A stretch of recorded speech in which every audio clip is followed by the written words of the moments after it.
Pelo sinal da Santa Cruz, livrai-nos Deus, nosso Senhor, dos nossos inimigos, em nome do Pai, do Filho e do Espírito Santo. Amém. Meu Senhor e meu Deus, creio firmemente que estais aqui, que me vês, que me ouves. Adoro-te com profunda reverência. Peço-te perdão dos meus pecados e graça para fazer com fruto este tempo de oração. Minha Mãe Imaculada, São José, meu Pai e Senhor, meu anjo da guarda, intercedei por mim.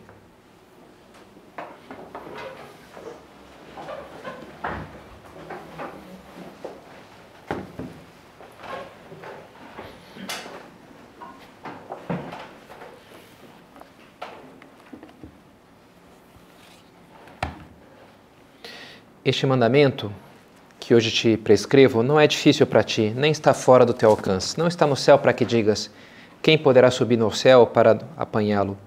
Ao contrário, essa palavra está bem ao teu alcance, está em tua boca, em teu coração, para que a possas cumprir. Estou terminando esse livro, A Bailarina de Auschwitz. Livro muito interessante. A história é escrita por ela mesma, Edith Eger, uma judia que aos 15 anos, húngara, foi levada como prisioneira a Auschwitz durante os começos da Segunda Guerra Mundial. E é muito, como é lógico, brutal tudo o que acontece com ela. Chega lá, já os dois pais são encaminhados para ser incinerados na hora, não sobrevivem a mais que poucas horas lá no campo de concentração. Sobrevive sim ela e a irmã Magda. E sobrevivem muito uma em função da outra, ajudando a outra, E vão passando por 1000 aventuras, como é lógico, E vão sobrevivendo a uma coisa e outra. Uma vez, inclusive, ela acorda meio assim, numa confusão, numa pressa, é encaminhada para a fila, volta e meia tinha umas filas, uma fila ia para outro campo de concentração, outra ia ser incinerada, outra, você nunca sabia o que podia ser.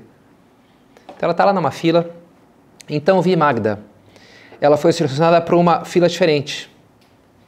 Se eu estivesse sendo enviada para morrer, se eu estivesse sendo enviada para trabalhar, se eles me removerem para um campo diferente, como já começava a acontecer com outras pessoas, nada disso importa. A não ser ficar com a minha irmã e ela comigo. Somos as poucas prisioneiras de sorte que ainda não foram completamente isoladas dos seus familiares. Não é exagero dizer que eu vivo para a minha irmã. Não é exagero dizer que a minha irmã vive para mim. Então, naquela hora, ele tem uma espécie de desespero, assim, peraí, estão nos separando, Sem pensar muito, o que ela começa a fazer? O óbvio, que qualquer um faria nessa situação. Estrelas, dar estrelas. Não sei de onde ela tirou isso, mas ela fazia ginástica olímpica, e então ela começou a dar estrelas, assim, no chão, ali, no pátio. Com as mãos no chão, os pés no ar, eu giro, um guarda me olha, ele está de cabeça para cima, ele está de cabeça para baixo, espera uma bala a qualquer instante. Não quero morrer, mas não consigo deixar de girar uma vez mais uma estrela. Ela até foi selecionada para a seleção húngara de ginástica olímpica, foi removida na última hora por ser judia, mas ela era muito boa, além de bailarina, era ginasta. Mas ele não levanta a arma, o guarda. Está surpreso demais para atirar em mim? Eu estou tonta demais para ver o que está acontecendo? Ele pisca o olho para mim. Ok, ele parece dizer, dessa vez você se safou.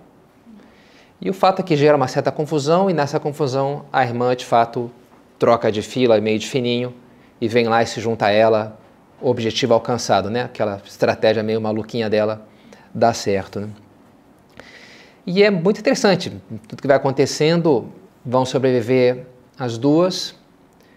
Entre os 70 sobreviventes de 15 mil judeus deportados da sua cidade, lá na Hungria, 15 mil foram deportados, sobraram só 70.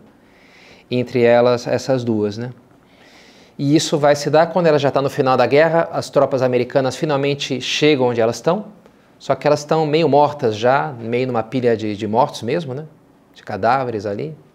Num outro campo de concentração, enfim, foram marchas forçadas terríveis, sem comer durante dias. E elas estão lá meio mortas, chega um soldado americano, pergunta, tem alguém vivo aqui? Mas elas não têm nem força para falar, nem para se mexer. O soldado olha e vai embora. Mas a sorte é que uma hora começa a ter um reflexo de luz na cara do soldado. O que acontece? A irmã dela, a Magda, tinha agarrado uma latinha de sardinha que a Cruz Vermelha tinha mandado ali, sei lá, se por paraquedas, alguma coisa assim. E foi também todo um drama, porque ela não tinha como abrir a bendita da lata de sardinha, que ela podia salvar a vida delas, né? Porque elas estavam morrendo de fome. Mas ela segurava aquilo, não tinha como abrir, não tinha força para fazer nada. Não. Então ela se agarrou naquilo, estava morrendo com aquilo na mão. Mas foi a salvação, porque ela conseguiu mexer o suficiente a lata para refletir o sol na cara do soldado. Ele viu ali uma coisa se mexendo, foi lá e viu que ela estava com os olhos se mexendo. E aí, né, resgatou uma e a outra. A Edith pesava 32 quilos nessa hora. Levam as duas para uma casa lá de alemães que vão cuidar delas. Ainda vão levar semanas para a Edith até começar a pensar direito, voltar a andar, voltar a falar, voltar a escrever. É todo um processo. Começa a dançar uma Glenn Miller, lá, umas músicas americanas que tocam para ela. Os soldados vêm lá dançar com elas, ensinar para elas umas... E a primeira comida que eles dão para elas, ainda lá nos cadáveres, é umas pastilhas. Foi uma invenção naquela época de você pegar um chocolate e colocar um pouco de açúcar ao redor para não derreter na mão, chamados M&M, né? Criaram aí para os soldados levarem para a guerra, né? Então a primeira coisa que ela come é o M&M lá, que põe na boca dela, mastiga aquele negócio que consegue, né? Curioso, né? E ela leva essas semanas e a gente poderia dizer anos para ir curando as suas feridas, né, mais profundas. Um momento importante disso é quando ela está já nos Estados Unidos, já casada, com filhos. Depois também de alguns anos lá, finalmente começa a falar um inglês minimamente decente, entra lá num curso e aprende a falar inglês. Ela ficava aprendendo inglês com a filhinha dela, que aprendia no colégio e ensinava as coisas para ela, né, mas ela não falava bem, né? E toma coragem e se matricula num curso de psicologia. Tentar entender as coisas todas, né? Uma hora, um colega de faculdade pergunta para ela, vem cá, você é uma sobrevivente, né? Do Holocausto. E ela fica meio travada porque ela não falava disso com ninguém, nem com os filhos dela. Ela tinha crise de pânico no ônibus, não pagou lá e alguém começou a gritar, o motorista, ela se apavorou, se atirou no chão, ficou assim, travada. Então era uma situação muito... Estava longe de ser uma coisa tranquila, ela simplesmente não falava disso com ninguém. E de alguma forma, aquele colega lá descobriu que ela era sobrevivente de Auschwitz, dos campos de concentração. E falou, olha, tem esse livro daqui escrito por um outro sobrevivente. Eu acho que você vai gostar. E dá para ela O Homem em Busca de Sentido, do Viktor Frankl. E ela, obrigada, ela queria muito ser aceita ali no grupo, né? Então, por educação, ela toma aquele livro, mas ela pensa, cara, nunca que eu vou, né, voluntariamente voltar para aquele inferno que eu vivi. Nunca que eu vou ler esse livro, nem morta, né? Mas põe na bolsa, vai para casa, prepara lá o jantar das crianças, conversa com o marido, vai dormir. E constantemente a presença, né, radioativa daquele, né, o livro lá na bolsa pendurada, e ela numa hora não aguenta mais, às 2 da manhã levanta, pega o livro e lê durante horas e não para mais, né? Ela vai dizer que foram dois os que me salvaram, meus salvadores, o soldado que me tirou da pilha dos mortos e o Viktor Frankl, os dois salvadores dela. E o caso dela é um certo exemplo da teoria do próprio Viktor Frankl, né, da observação dele, de que os sobreviventes eram pessoas que tinham um motivo, tinham uma tarefa, tinham algo a fazer. Em concreto, ele depois vai fazer toda uma terapia, né, psicoterapia chamada logoterapia, baseada nisso, na busca do sentido para a vida. O que ele tirou do campo de concentração, ele trouxe depois para a vida normal, para a saúde psicológica que vem de você se dedicar a um sentido maior, que ele fala de três maneiras de você fazer isso. Uma é fazendo alguma coisa, uma tarefa concreta. Outra experimentando um valor, experimentando o amor a uma pessoa, uma tarefa, uma pessoa, ou o sofrimento, abraçando com dignidade o sofrimento. Ele identifica esses 3 componentes, 3 caminhos. E achei muito interessante, essa semana a gente celebrou a memória dos irmãos de Betânia, Santa Marta, Santa Maria e Lázaro de Betânia.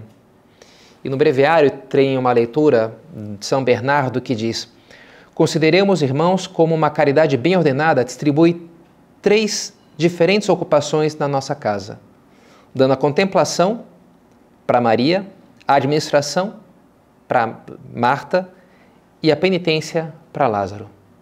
Lázaro morre, ressuscita, é um símbolo de penitência, né? Interessante, né? A administração da casa para Marta, tarefa, que diz o Viktor Frankl, olha como casa, né? Fazer coisas, né? Marta que está fazendo a experiência do amor de Jesus, que é de Maria, está ali aos pés de Cristo, né? A experiência do amor, do encontro com uma pessoa. E Lázaro, que é a penitência, o sofrimento, né? Como caminho de penitência, de purificação. São Bernardo fala, tem alguns santos que são mais um tipo, outro mais outro tipo, outro mais assim, outro, né? Mas são esses 3 caminhos que bate com o que o Viktor Frankl diz. Bate também com o que diz o ponto 82 de caminho de São José Maria. Primeira oração, em segundo lugar a expiação, e em terceiro lugar a ação, né? Maria, Lázaro, Marta.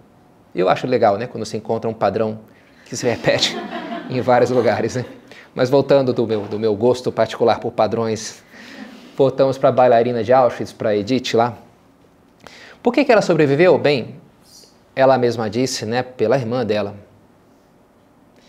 E a gente, não sei se estamos tão desesperados para sobreviver, mas para a nossa vida funcionar, como vai sugerir o Viktor Frankl, também a gente precisa de coisas concretas, tarefas próximas.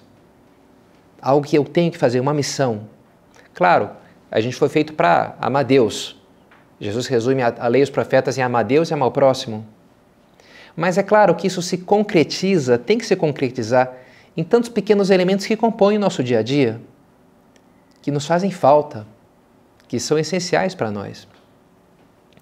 Também esses dias, acho que foi segunda-feira, na missa saiu a leitura do Êxodo, do bezerro de ouro, quando Moisés atravessa o Mar Vermelho, sai com os israelitas do Egito, chega no Monte Sinai, sobe lá onde vai receber os mandamentos, as tábuas da lei, mas no tempo que ele está lá, demora, sei lá, uma semana, os israelitas se cansam daquilo e vão lá com Arão, com o irmão dele, e dizem: faze-nos deuses que caminhem à nossa frente, pois quanto àquele Moisés que nos tirou da terra do Egito, não sabíamos o que lhe aconteceu.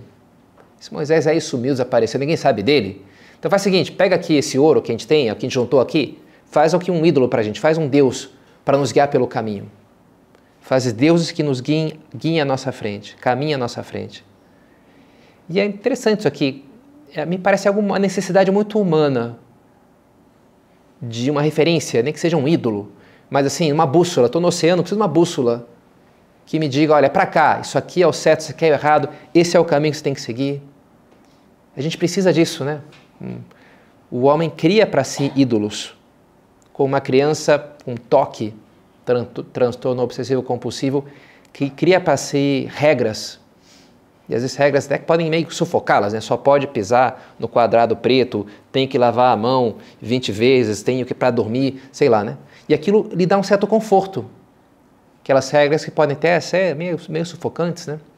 E mesmo uma criança sem toque, sem esse transtorno, cria para si regras e desafios e gosta de jogos e de brincadeiras. E esses dias fui visitar um padre amigo lá no interior do Goiás, em Rubiataba.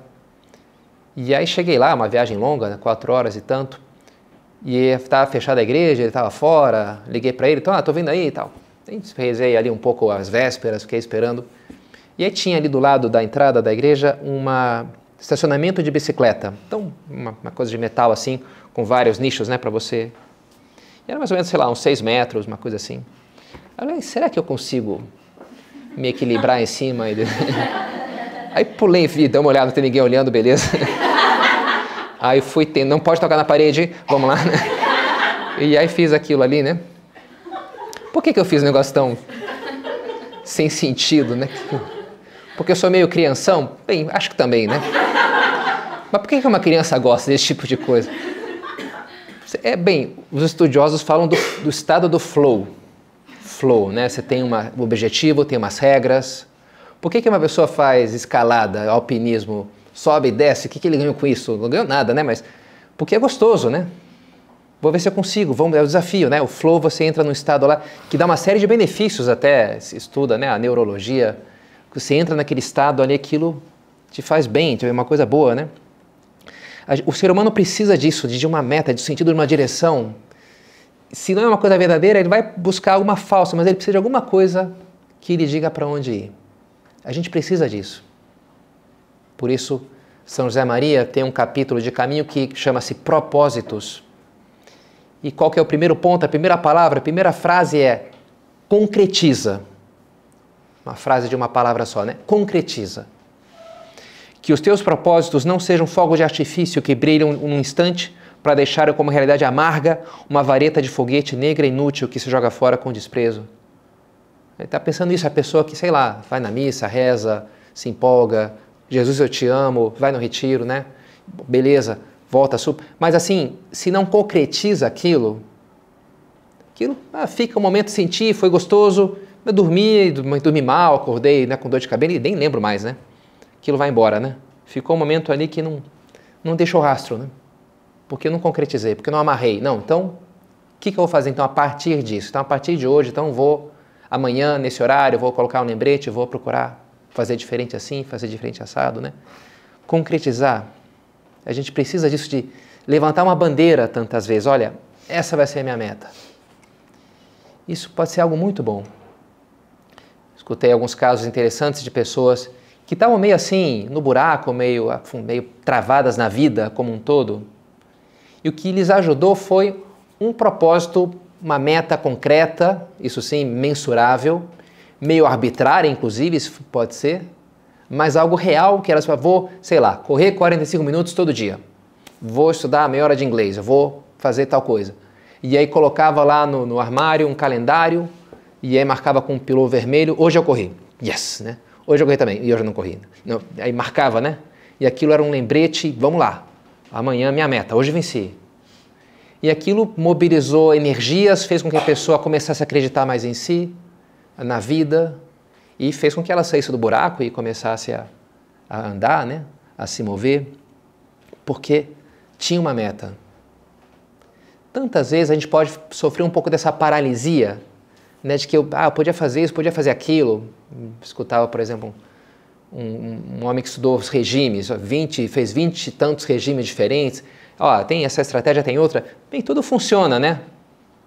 Mas é claro, o problema é não, esse aqui tem esse defeito, aquele outro tem aquele defeito, e aí eu não dou nenhum passo, né? Essa faculdade tem esse problema, esse cara aqui eu não gosto disso, esse cara não gosta disso. Digo, é muito fácil você amar, né, o meu namorado perfeito, né, o marido e tal, assim, na minha imaginação, mas depois tem as pessoas concretas, né? Que somos filhos de Adão e Eva, que temos defeitos, que temos limitações, e é preciso vencer essa paralisia do genérico e abraçar o concreto, né? E seguir um caminho. Mas, Padre Pedro, talvez você esteja pensando, essa história do bezerro de ouro foi errado, né? O que eles fizeram. E é verdade, foi mesmo, né? A importância de você ter metas e objetivos não implica no fato de que qualquer meta, qualquer objetivo vai ser bom. Existem os bezerros de ouro. Existem as metas furadas. Sei lá, a pessoa pode dedicar sua vida a ganhar dinheiro, dedicar sua vida à vingança, dedicar sua vida ao máximo de prazer e de fama, sei lá, né? E a avareza, a vaidade, a ira são coisas que destroem a vida da pessoa. Não levam ela, não libertam ninguém. Não nos fazem bem. E essa é toda, digamos, a problemática de abraçar metas concretas, né? Porque você precisa, não dá no mesmo você dizer, não, o importante é ter uma religião, não importa qual, o importante é acreditar em alguma coisa. Olha, mas sei lá, pensa, você ser budista, satanista ou cristão, não é a mesma coisa, né?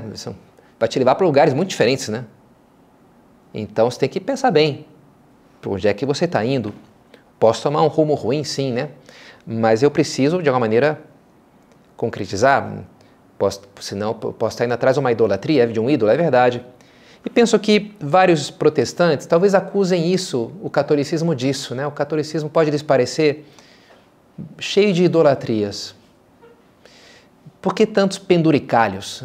Essas roupas e os castiçais, não está no Evangelho, né? Por que tantos intermediários? Aí tem o padre, tem o diácono, tem o santo. Por que tanta burocracia espiritual? Vai lá e confessa, e tem a missa. Sei lá, reza para Jesus, Jesus te salva e deu, né? Um pouco, talvez algum protestante tenha um pouco essa mentalidade, né? E eu diria de fato que o catolicismo é uma religião muito do concreto, né? De coisas palpáveis. O sacramento é isso, é o palpável, aquilo que eu posso ver, sensível. E por que é assim? Porque se baseia no mistério da encarnação. Encarnação, o Verbo se fez carne, o Logos se fez carne e habitou entre nós. Se fez real, concreto, esse Logos que já falavam, sei lá, Heráclito, os pensadores gregos, né, a grande razão do universo, a estrutura da realidade última. Esse Logos tomou a nossa natureza num homem concreto, que nasceu num lugar concreto, que tinha uma aparência determinada, num contexto social específico, que viveu uma vida peculiar, uma vida e uma morte, que nos obteve a salvação. Deus veio ao encontro da nossa necessidade do concreto, abraçando Ele mesmo uma existência humana peculiar, né? É como que se Ele respondesse a Ele mesmo a essa demanda dos israelitas que fizeram para Arão, faze-nos deuses que caminham à nossa frente, Ele respondesse dizendo as palavras também do Êxodo, mandarei um anjo à tua frente, para que te guarde pelo caminho e te introduza no lugar que eu preparei. Respeita-o e ouve a sua voz. Eu vou mandar um anjo, que isso é um enviado, um mensageiro, para que vai ter essa missão de te guiar, te guardar pelo caminho, para te mostrar o caminho. Por um lado, não nos serve uma religião desencarnada, a gente precisa do concreto. E por outro lado, é verdade também que bem, os protestantes, por mais que busquem, não, é só aqui eu e Jesus, sempre organiza ali, sempre vai criar uma hierarquia. O homem não vive no éter, né? Ele vive no concreto, na realidade, no material, no mundo real. Isso que a nossa vida está aí. A gente precisa disso. E por outro lado, a nossa fé tem esse otimismo de que Deus de fato envia o seu anjo. Ah, mas eu posso ir para o caminho errado? Deus vai mandar o anjo dele para te guiar para o caminho certo, para te guiar para a terra prometida e não de volta para a escravidão do Egito, né? Que vai te abrir para o transcendente, para Deus, para o verdadeiro amor, né? Essa fé de que a gente vai ter como encontrar o caminho. 3 campos que a gente faz isso, que me ocorre. Primeiro, organização da nossa rotina, da nossa vida. A gente organiza o nosso dia a dia de uma maneira concreta. São José Maria ele falava do plano de vida espiritual, no qual eu mais ou menos distribuo as minhas atividades e insiro ali a minha leitura espiritual, a minha oração, minhas práticas de piedade. Ele fala, né, essas práticas de piedade como umas estacas que tinha lá na terra dele, em Aragão, à beira dos caminhos, umas estacas pintadas de vermelho. Eu vi lá no Ilha Abruzzi, na Itália, pintadas de amarelo e preto, mas é equivalente, né? Tipo essas faixas de estacionamento, né? Uma coisa chamativa. Mas lá era vermelho. Para que servem essas estacas? Quando você tem um terreno muito plano e neva, e aquela neve cobre e você não vê. Eu tive numa situação dessa, né? De você, bem, onde é que termina aqui a estrada e você, sem querer você cai num barranco, né? Então você tem ali aquelas estacas que te dizem, não, caminha por aqui. E ele diz, essas práticas de piedade te ajudam, olha, te guardam no caminho. Quando as coisas estão menos claras para você. Você está em crise, sei lá, alguma coisa. Não, vou fazer minha oração, vou na missa, vou rezar. E aquilo te guarda pelo caminho. Outro campo, propósitos concretos de mudança, né? Essa bandeira que a gente levanta, de vou melhorar nisso, pode ser na forma de um exame particular, né? Minha meta esse mês vai ser melhorar a minha ordem, vou crescer na coragem social, vou vencer a minha timidez, porque eu vejo que isso aqui vai me aproximar de Deus, vai me aumentar a minha liberdade, né? E um terceiro âmbito são também as pessoas, né? Que a gente enxerga como referência, como guias, para nos orientar espiritualmente. Um contexto muito claro disso é a direção espiritual, ainda que não é o único, né? A pessoa falava comigo esses dias, estava na academia, escutou uma mulher falando, olha, tive meu segundo filho já, estou falando para meu marido que é para ele fazer vasectomia, que não quero mais criança. E ele escutou e falou, oh, posso te dar falar da minha experiência, né? Pode, uai.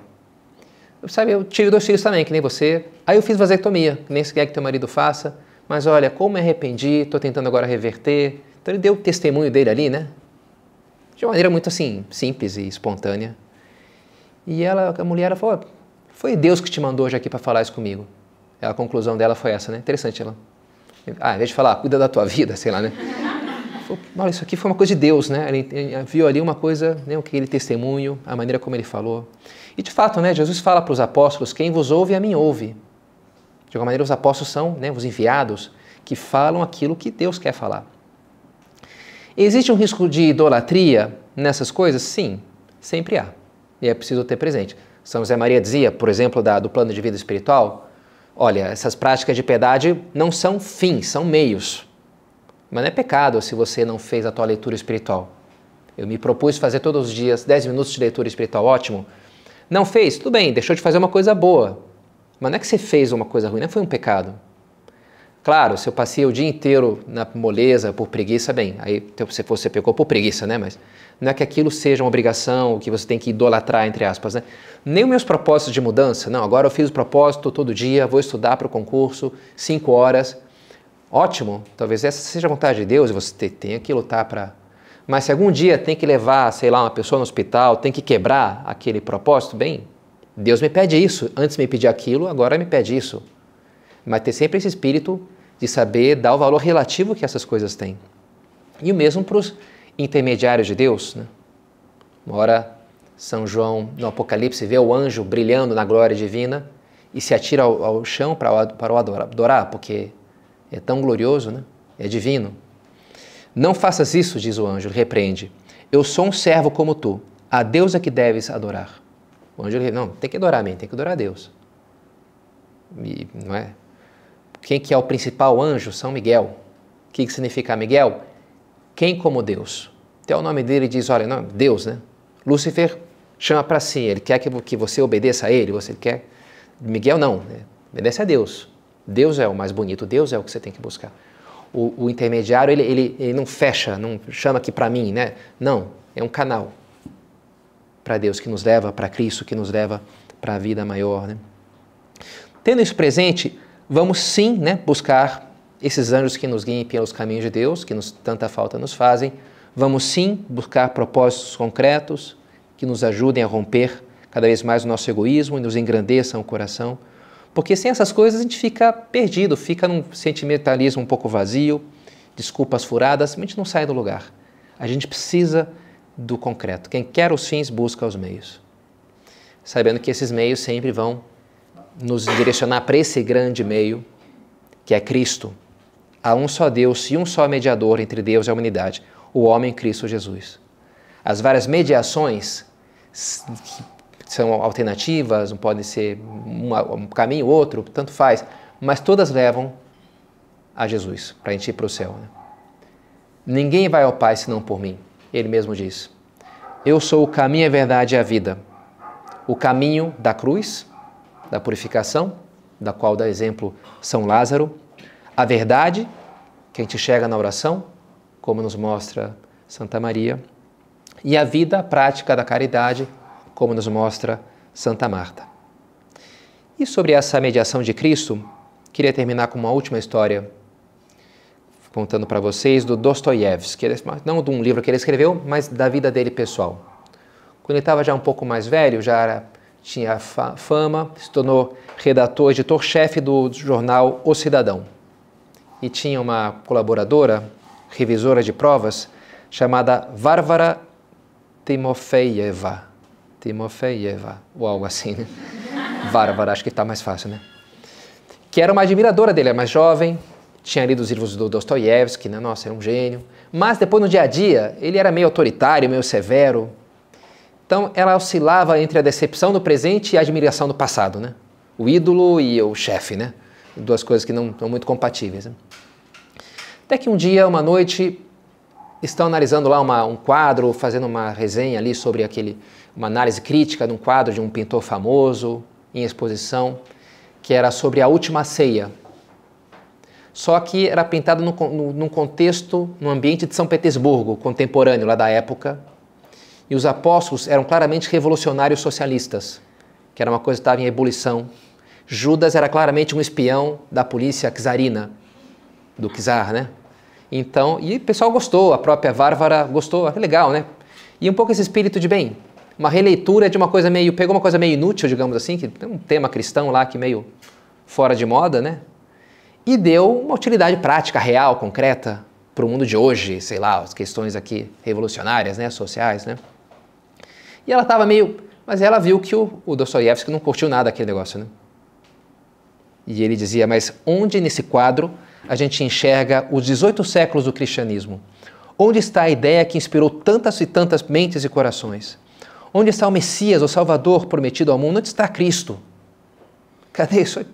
Não abre, fecha, né? Isso aqui não... Uma mentira esse quadro, né? De uma maneira... E aquilo, ela não esperava essa reação dele, aquilo mexe com ela. Ela lembra da sua infância, a sua avó muito cristã, lhe educando, e aquilo que tinha ficado um pouco de lado, ela tinha tido até uma certa fé autêntica nos começos da sua vida. E aquilo, ela fala, poxa, será que tem algo aqui que eu me esqueci? Tem algo aqui maior e mais importante do que, não sei, os movimentos revolucionários atuais, algo que permanece quando tudo isso aqui passa, né? E ela fica meio abalada com aquela percepção na hora, se sente que tem alguém olhando para ela, se vira e vê o Dostoiévski, né, olhando para ela. E ela relata, Fyodor olhou para mim, firme e diretamente, com uma expressão que parecia indicar que estivera me observando e esperando que eu lhe dirigisse um olhar, como que tinha entendido tudo que tinha acontecido ali na alma dela, né? E quando ela vai embora, já depois da meia-noite, se levanta, cumprimenta ele, eu estou indo embora, ele se levanta, age como um pai, com uma certa ternura, leva ela até a porta e diz, você trabalhou demais hoje, vá direto para casa, tenha uma boa noite de sono, Cristo esteja contigo, pegue um táxi, né, porque essas horas é perigoso, vai com Deus, né, um pouco, como a gente diria, e ela vai, não pega um táxi, vai andando, porque ela está um pouco desfrutando de uma alegria nova, né, de finalmente ter encontrado aquele gênio, né, o verdadeiro Dostoiévski, né, naquele sentimento, naquela força, naquela expressão, e aquilo lhe enche de alegria, né. E de fato, né, ela estava se perdendo numa espécie de idolatria, de uma ideologia, de uma coisa furada, vamos aqui fechar na gente, uma coisa que não abria, mas fechava, né, que é o que faz a ideologia. E Dostoiévski, então, lhe ajuda a encontrar um caminho outra vez, né, para algo maior. De alguma maneira, foi ele também um anjo na sua vida que lhe marcasse o caminho, olha, por aqui, não por aí, né, vai por aqui, porque você vai chegar onde realmente você quer chegar, né. Isso nos faz, Nossa Senhora, já que estamos na Rússia, um ícone típico de Nossa Senhora chama-se Rodegetria, que é simples, Nossa Senhora com Jesus no colo. Só que uma mão ela está segurando Jesus, a outra ela está apontando meio para Jesus, né? E chama-se Rodegetria de Rhodos, que significa Rhodos em grego. Começa com K, termina com minho. Caminho, muito bom, isso aí. Olha, o pessoal sabe grego aqui, né? Rodegetria é isso, né? Aqui mostra o caminho, daí vem rodovia, né? Via é caminho no latim, rodo em grego, mesma coisa, rodovia. Rodegetria é aquela que aponta o caminho que é Cristo, né? Eu sou o caminho, a verdade e a vida. Então pensamos a ela que nos ajude de fato a encontrar, né, esses caminhos de Deus para nós, esses caminhos concretos, aquilo que de fato nos leve a Ele.